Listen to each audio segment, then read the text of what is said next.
town sky, Lake Erie wind, old scars stitched in a second skin. We were raised on cold and fight, every heartbeat red and white.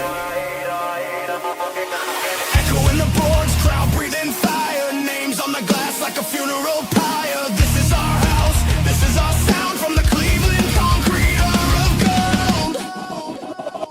Let's go crunch, screaming till your chest caves in. Cleveland loud, we rise again. Red and white in the blood we punch, from the first face off to the final crunch. Turn the volume past the pain, Ohio hearts in the heavy rain. Every head, every rush, Cleveland lives in the let's go crunch. Let's go crunch. We've got stories. Good evening, everybody, and welcome to the Let's Go Crunch podcast, part of the Land Media Group. I'm Ethan Greenberg, and alongside of me is my co-host, Andrew Hagenbaugh. Drew, how are you this evening, sir? Doing really well, man. How you doing this evening? I am doing well, and again, the man behind the scenes, Mike Wilkes, is in the house behind the scenes, controlling everything for us here. Thank you all for joining us this evening. I don't know, it's not June. I can't think right now. Drew, the matinee down at the Wolstein Center. I guess what were you thinking today? The Crunch took on Fort Wayne, the Summit City Sentinels. It's been some brutal weather. How was the crowd today? You know what? It wasn't bad. I know there was issues. I'm sure you saw the post on their personal page about it being cold in the arena because I think some of the heating went out. So it was freezing in that stadium. It was just as cold as inside it was outside.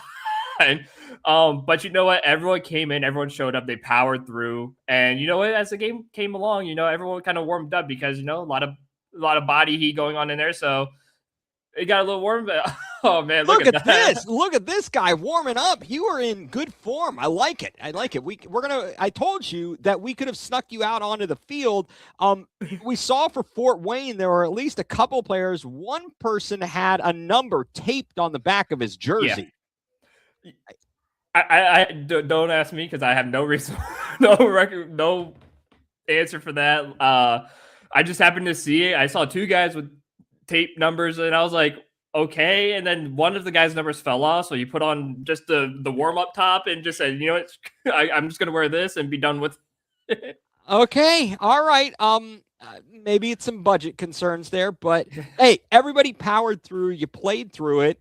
And that actually is interesting. The fact that you're talking about the temperature in the building, I would wonder how much that impacted the play. I mean, certainly running in the cold. I mean, look at this. Look at it with a hat on inside. I mean, this is crazy. Do you think it all impacted the play, or was it not so cold that it would have made any difference? Oh, you could feel the difference. Whether you were on the field, wherever, you could definitely feel the difference. And I'm sure it did affect some things from the get-go, It could definitely affected Fort Wayne from the jump because how quickly they went down. I'm sure the speed of play from the Crunch was a huge part of that, but also too, when it's cold, you get tight pretty quickly and you could exhaust pretty quickly, especially for me, a guy who has asthma a little bit, you could even just walking around, you can feel my lungs just kind of like, ooh, like it burns a little bit because of the cold air. So I'm sure some of those guys, probably felt the same just for the first little bit before they got used to it. Right. And I mean, for me, I'm an old man, and as much as I like to take walks outside, you start to actually do anything that's intense. I was out shoveling snow this past week, trying to clear up. We had a winter storm down here. We had ice, sleet, snow, the whole deal. But man, my chest was pounding in that cold air and everything. And I remember back in my day in gym class, and I had a first period in high school. So we're talking like 7 a.m. and they got us out to run the mile. And I'm like, are you kidding me, dude? Are we serious? What am I learning here by running the mile? What is this really showing here?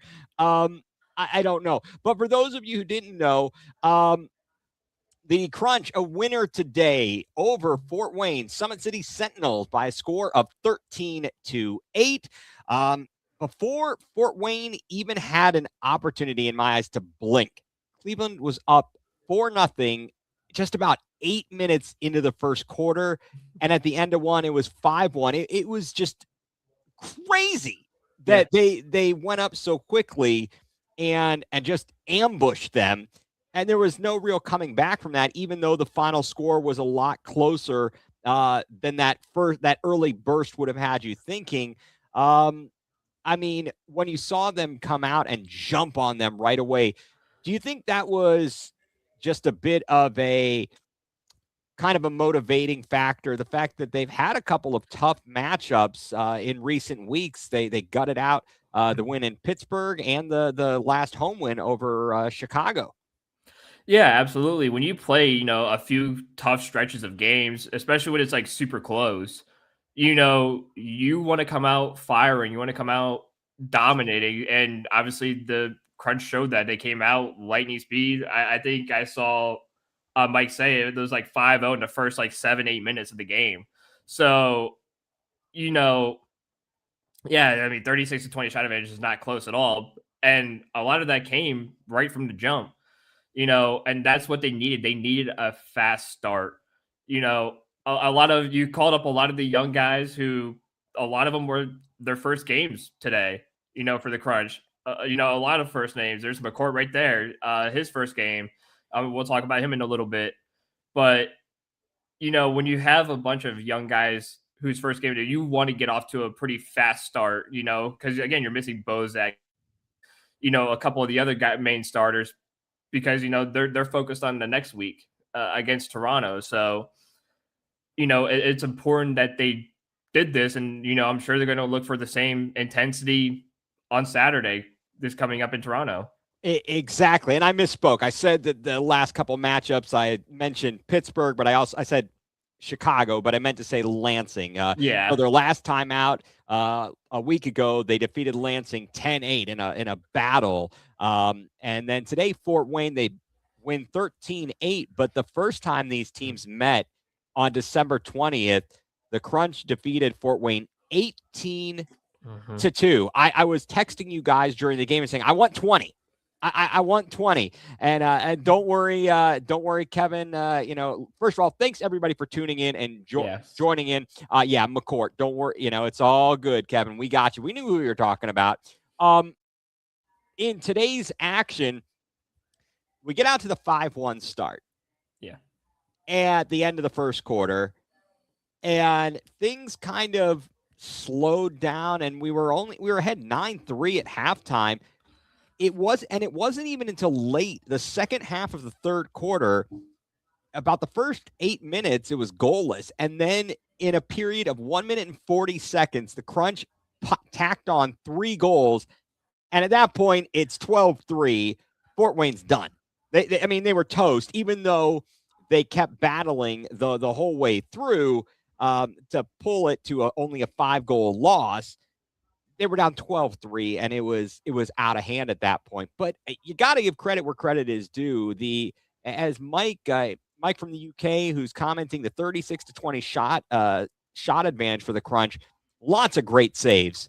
Yeah. For both teams' goalkeepers.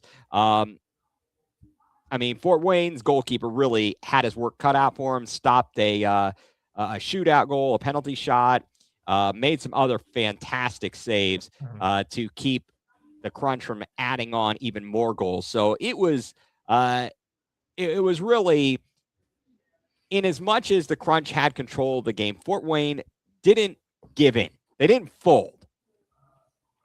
No, not at all. And when you're a brand new team in this league, you want to show some fight. You don't want to show you're weak whatsoever, because then teams are going to take you seriously. Then you're going to start continuing to play poorly, and you're not going to have no belief in yourself or in the team.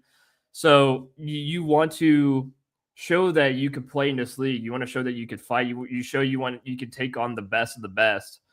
And so, yeah, it was 13-3 or whatever in the first, like towards the end or whatever. And, that doesn't mean you just drop the towel and just give up, You Yeah, want to keep going. You want to keep showing you want to score some more goals, just to be like, hey, listen, we're gonna make it, 13-8. We're gonna make it seem like it was a close game, and people are gonna have to look at the box score just to see what happened.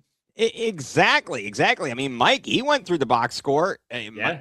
And folks, be sure to check out if you don't follow Mike. If you're watching on YouTube, if you see the screen name from Mike from the UK, he does a lot of work following all the Cleveland sports. He wrote a post game recap of the Cleveland Crunch matchup. Be sure to check out his profile on Twitter and look for his recap of the Crunch game and everything else. I mean, it's just fantastic stuff there. So we really appreciate him. We talked about it. Jamin McCourt, first game, Mhm. he ends up with a hat trick, 3 goals, 2 assists, 5 points. Omar Najar, a goal, 3 assists, 4 points. Piwu, 2 goals, an assist, 3 points. Let's see. And the other person who had multiple goals was Giannis Schmidt with 2 goals. So, I mean, there was a lot of spreading the love around. They're spreading the love around. And who was it that got that amazing header in, I think, the third quarter? I Uh, want to say it was Giannis who got it. I If mean, I remember correctly, I think it was Giannis. it was just a phenomenal play. I mean, and even Kevin Arnold on the broadcast was giving the ESPN top 10 sound effect there because it was a phenomenal goal. Certainly, Cleveland had many of them tonight.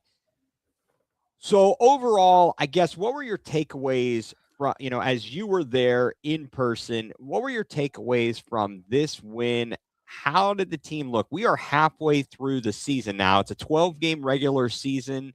And let's Oh, it was McCourt. Okay, I see what his hat trick. Okay, so that makes sense. Yeah. thank you. Thank you. Thank you very much. Yeah. Appreciate I that, knew it was sir. one of the two. I knew it was either Schmidt or McCourt because they were both back-to-back goals. Right. So what was your overall takeaway? And again, like I was saying, we are halfway through this Yeah. regular season, 6 out of 12 games. And of course, the battle for first place next week north of the border. Yeah, like I said earlier, the fast start really helps. And it almost seemed like, just to even recap the season a little bit, just to start the season, it looked like it was going to be a year where it's like, what, we're just going to steamroll everyone. We're just going to win by almost like double digits every game. And then obviously, the last few games, it was a lot closer, a lot tighter, a lot more physical. So, yeah, I mean, just especially just coming into tonight, it's important to get that fast start. It was important to get the younger guys going who just got here. So, like Jamin McCourt and a few others, it's when you look ahead to Toronto, they're going to give you absolutely. I mean, you're the two best teams in the league by far at 6-0. So you're going. It's going to be a bloodbath, essentially. So you have to, again, just like tonight, you want to start off fast, and the Crunch love to play quick. They don't like to slow things down. They like to keep things moving because they know once the moment they slow down, that's when they start giving up goals. So I think the keys for obviously Saturday is to just get back to that fast start and just do what you did for the whole season. Just play your game. The Crunch are their best when they just play they just play simple. They play their game. They play quickly. You know, they play. They just play off each other so well. And I think that's the one thing I've seen out of this team that I have a hard time seeing in a lot of the other teams that come to the Wolstein or I see, when we're watching from home, is that there's just that connection. And it's the same with Toronto. Toronto's got that same connection. A lot of the both these teams have the same players from the last couple of years. So, when you build a rapport like that, everything's just smooth flowing, and it's just so hard to stop that. Yeah, one thing that I noticed, and again mentioned on the broadcast, they weren't doing so great Mhm. on the set pieces. Yeah. Yeah, the set pieces looked pretty rough. Obviously, we missed a penalty shot. Sometimes those are things you have to put into the back of the net, or you, at least as a player, you want to put in the back of the net.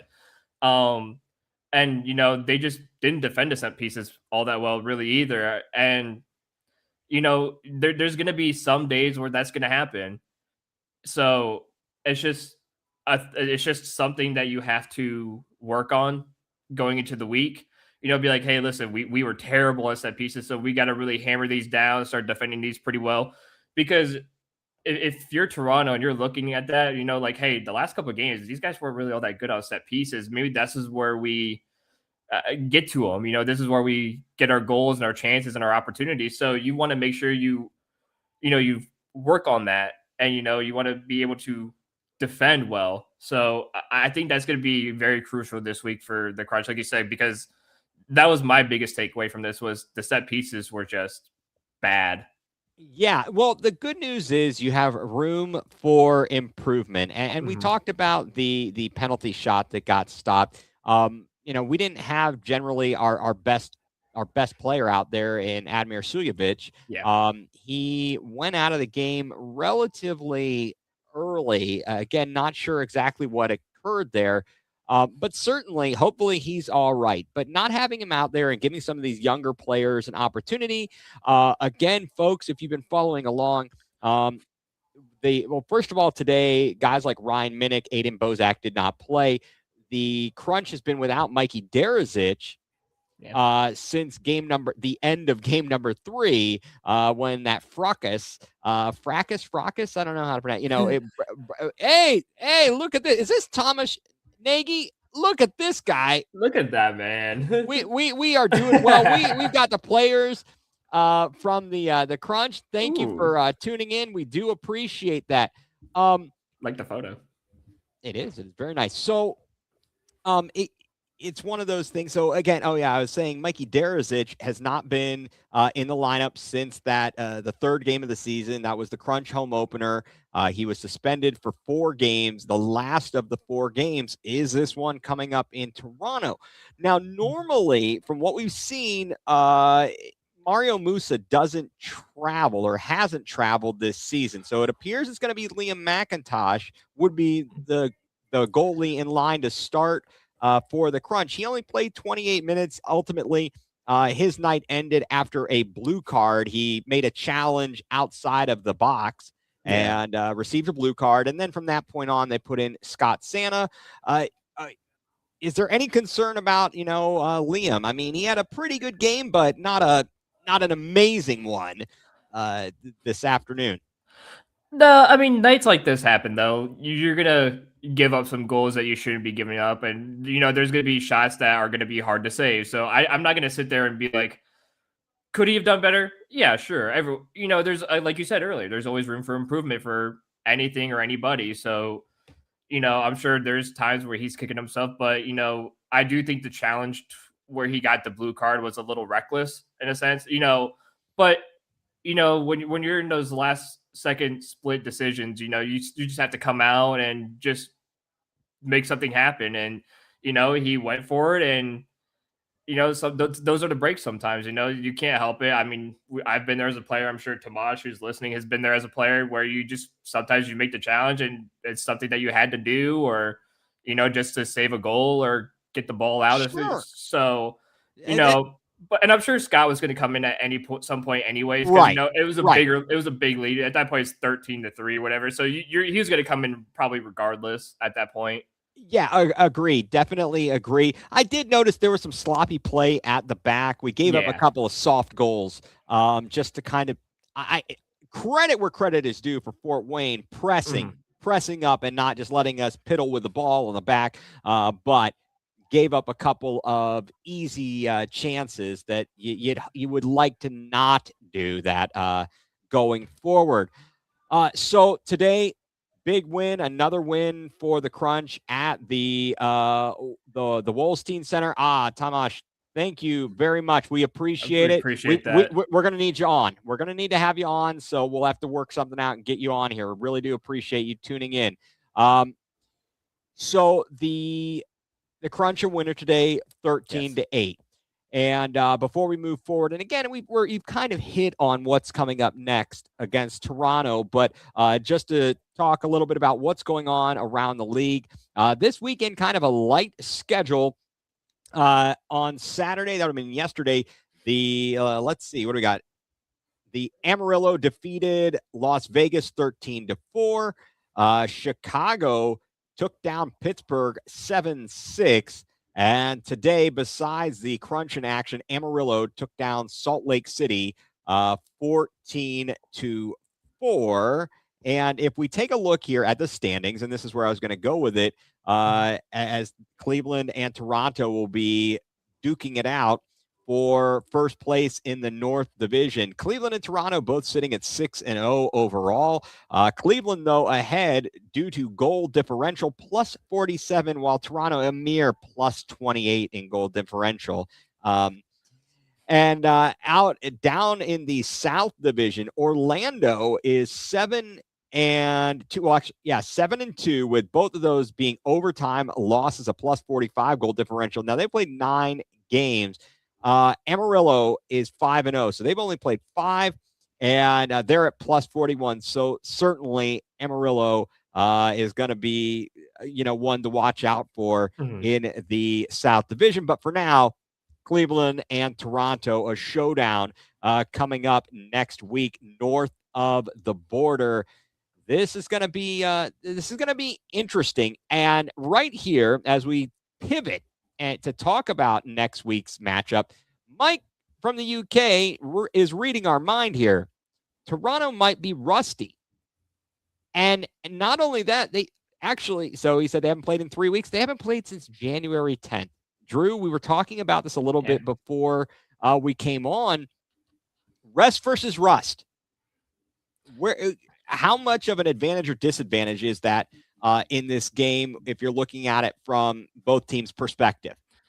Well, for the advantage for Toronto, I mean, all of your guys or a lot of your guys could be healthy. So if you had any nagging injuries, that's great rest time for your players. Time to take a break, chill, relax. Get fit for the game. But on the flip side of that, that could be, the downfall of Toronto, where it's too much time. And obviously, we've seen that in other sports too, where you get to the playoffs and now you're the team with the bye week and you have to wait 2 extra weeks or 3 extra weeks. And next thing you know, it's like, oh God, we can't do anything. And that could very well be the case. And that's the positives for the crunch. Take advantage early. Like I said earlier, take advantage early of, a Toronto team who hasn't played in almost a full month. So you got to be ready to come out, play quickly, get a tiny bit physical in that, those first, I would say 5 or at least 10 minutes or so. And run up the score if you can a little bit. Do what you did tonight. Get, a quick 4-0 lead or so. Like, make them work for, make them panic a little bit. Because if you get up early, they're going to be like, oh, man, that rest was kind of, like, the rest kind of took a toll on us. They're up already a few goals, and we got to get back into it. Otherwise, because guess what's going to happen once you do that? They're going to start hacking. They're going to start fouling. They're going to start getting a little bit aggressive. So that's more upside for you guys, for us, because guess what? Now you're getting penalty shots. You're getting all these set pieces. They're getting blue cards and yellows, and that's power plays and opportunities to run up that score. So this is a game where you have to take off early and fast because they're gonna be feeling the rust a little bit for sure. Yeah, and just to recap, we talked about it earlier, and I was thinking about it, so I was able to use the power of the internet here in front of me. Last season, this was a tight matchup. Cleveland on February the 1st last year at home fell to Toronto 8-7 in a shootout, and then a week later in Toronto, Cleveland won 8-7 in overtime. And so, I mean, that home loss, it broke an 11-game home winning streak for the Crunch last season. I mean, this is going to be a battle. This is going to be a battle. I recall watching it. Oh, look at this. Hey, well, you love DK Metcalf. Well, he's in the wrong. That guy's in Pittsburgh, but I'm glad you're going to the Crunch game. That's a positive, going to the Crunch game, but not the picture. Yeah, exactly. Oh my, that's hilarious. Now that I see that, I'm. Oh, it's the fan incident. Oh my, you know what? I don't know if I should hug that guy or punch him in the face for like not being out there, and then the Browns winning that game. I'm not sure about that. But yeah, so I think that this is going to be a tough matchup. I mean, you can look at their record and you're thinking, oh, well, that should be tough. But I'm here to tell you, if last year is any indicator, we are in for a great show. In the first of two matchups with Toronto, the Crunch will be at Toronto next week on Saturday, February the 7th. The return matchup will be on March 14th at the Wolstein Center. Okay, so all right. Well, we'll catch you a break here. I love DK Metcalf. We appreciate since you like the Crunch. Well, you're all right with us. Yeah, you're all right with us. That is fantastic. Thank you so much. I don't know what is up with the scheduling. Again, it's a bit quirky, Mike. Thank you for the question on that. I really can't tell you. It may have to do with travel. I think that's the biggest thing it has to do with. It's probably like travel and make sure everyone's able to actually field a team, and because again, this is a professional where they're making loads of money, and they can the budget. Yeah. So they gotta, these guys have full-time jobs, families, kids, they gotta work around that a little bit. No, they do. They absolutely do. As we talked about, last week, with our guest, Jacob Roberto was on. Yeah. And we were talking to him about having, other jobs and how much and how people really need to appreciate what they do when they're, busting their tails out there. So yeah, the Crunch, for those of you who are wondering, the Crunch are going to be on the road for the next two. They will be at Toronto. They will be at Rockford on February 14th, Valentine's Day. So, a great Valentine's Day evening to sit home and watch the Crunch. There you go. That seems like an excellent plan for somebody. I guess I'll be doing that. I think that'll be my evening. I don't know why they started before the Crunch. You'll have to talk to the people at the MLIS, Mike. Then the Crunch is home to Pittsburgh they return home on February 21st before a trip to Chicago on March 7th. And then the Crunch closes with a back-to-back. Now that's kind of an interesting schedule, scheduling feature right there, Drew. They will play March 14th and March 15th. On the 14th is against Toronto, the 15th against Rockford. That's going to be tough because they're going to get a battle in against Toronto, and then they got to turn right back around and take on Rockford. Yeah, and if I remember right too, that Toronto game is like a 7 p.m. game, and I think the next day is a 2 p.m. game again. That's a quick turnaround. It really is. Talk about not having any time to really recover. Nope. I mean, as far as we know, we need to do load management if we're talking about the like the NBA and stuff. So yeah. Oh, now it's interesting, Kevin. He's talking about the Las Vegas game. Better get some lights in their building. Now, I think the games are they being played at the Orleans? I believe so. I believe that's where they are, is the Orleans. And I don't know if that's where they play their games, but the Orleans is a casino, an old school, like ancient casino, basically in Las Vegas. But I'd have to look at that. That's interesting stuff there. And yes, Mike, both of those last two games are at home. And yes, the schedule is terrible, but we are here for it all, Drew. Oh, for sure. I'm here for it. We're here for it. This is what we do. This is what we do. This is great. And look at who showed up today. You tell us who that is, because you know this guy on the left and on the right there. Yeah, obviously on the left is our good friend Ryan Ruiz.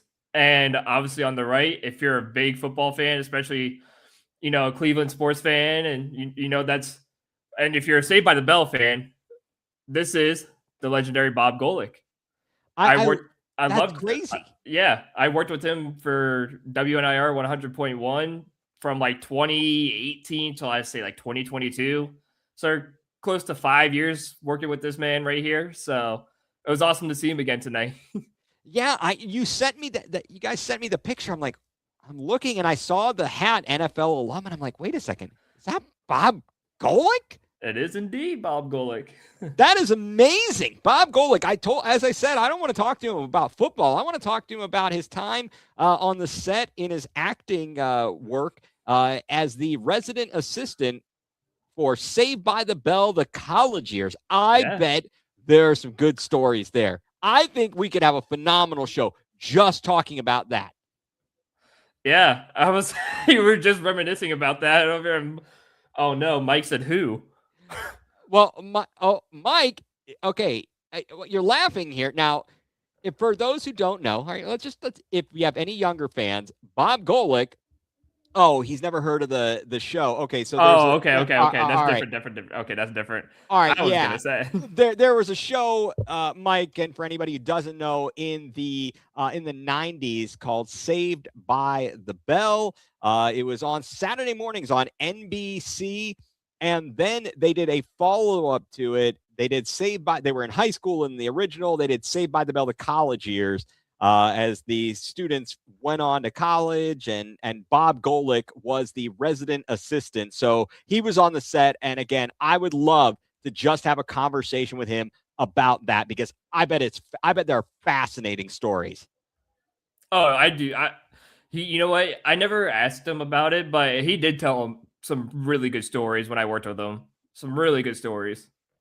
I bet. Oh, Angel, thank you for tuning in. Angel, also one of our supporters here, part of the Land Media Group. Love Angel. I'll always appreciate the support and getting us together to do this podcast. Absolutely. So, Drew, any closing thoughts here? Are we all good? Yeah. Yeah. When do I get my jersey? Do I get to play in Toronto? Those are the big questions we need. We might have to research that. We might have to research that. I think what we're gonna have to do, we are gonna have to go. We're gonna have to go to Las Vegas for the playoffs, and we won't take any luggage with us because we'll be carrying the trophy back home with us. Absolutely. I think that's the way to go. All right, Drew. Well, thank you so much, everybody, for tuning in tonight. Once again, want to thank our man behind the scenes, Mike Wilkes, always doing a great job there, putting up all the graphics and the pictures, and Drew and Mike at the home games, getting all the pictures and interviews. Just amazing stuff. Thank you both very, very much for that. And yes, well, that's a good question. What's the best thing about being 6-0? 6-0? Let's go 7-0. Heck yeah, Mike. Heck yeah, Mike. Yes, sir. All right. So for Drew Hagenbaugh and our man behind the scenes, Mike Wilkes, I'm Ethan Greenberg, and you've been tuned in to the Let's Go Crunch podcast, part of the Land Media Group.